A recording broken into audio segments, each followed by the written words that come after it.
তোমার? গা তো পুরো ঠান্ডা। স্যার, এই জ্বর আপনি বুঝতে পারবেন না। এই জ্বর অন্তরের জ্বর।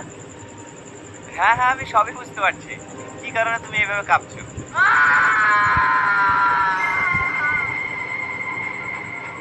এই আওয়াজটা কোন দিক থেকে আসলো? স্যার, মনে হয় এই দিক থেকে আসলো।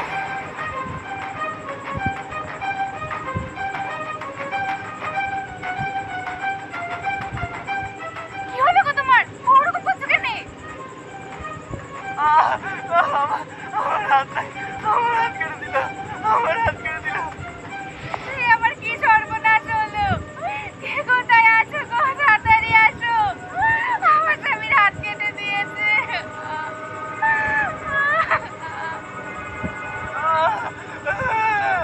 কি হয়েছে? আপনি চিৎকার করছেন কেন? স্যার, স্যার আমার হাত কেটে দিল, স্যার আমার হাত কেটে দিল, স্যার।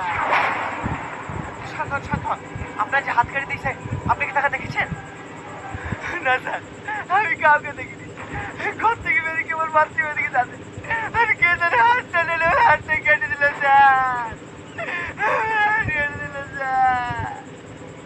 কি ব্যাপার, আপনারা দাঁড়িয়ে আছেন যে? এনাকে হসপিটালে নিয়ে যান। না স্যার, রাতে আমি হসপিটালে যেতে পারবো না, নাহলে আমার হাত কেটে দেবে। আমি একটা জিনিস বুঝতে পারছি না, এই গ্রামে আর কত লোকের হাত কাটা পড়বে। স্যার, ছোট মুখে একটা বড় কথা বলবো। স্যার, আমার মনে হয় এই কাজ কোনো জন্তু জানেন না। ভূত পেতে হতে পারে। চুপ করো, ওসব ভূত বলে কিছু হয় না। ডাক্তার চাচা এই গ্রামে আছে। এই তুমি ওইদিকে যাও, আর তুমি ওইদিকে যাও, ভালো করে নজর রাখবে।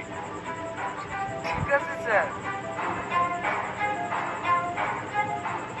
কই দেখি আপনার হাতটা কিভাবে কেটেছে?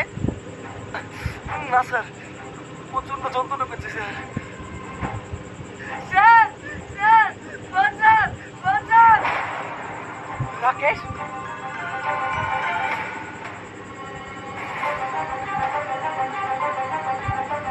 রাকেশ, ওঠো ওঠো রাকেশ। তোমার এই অবস্থা কি করে হলো? তোমাকে জাহাজ করেছে, তুমি তাকে দেখিছো? আমি তোকে দেখতে পাইনি স্যার। দেখলে তো গুলি করে দিতাম। কে যেন আমার হাত থেকে কেটে দিয়ে পালিয়ে গেল। চারদিক ঘুরে আর কাউকে দেখতে পেলাম না স্যার। স্যার, আমার হাত কাটতে পারেনি, আমাকে ছাল মেরে ফেলতে পালিয়ে গেছে। তোমরা সব পাগল হয়ে গেছো নাকি? প্রায় কারো হাত কেটে চলে যাচ্ছে, অথচ তোমরা কাউকে দেখতে পাচ্ছ না। আমি তো কিছুই বুঝতে পারছি না। স্যার,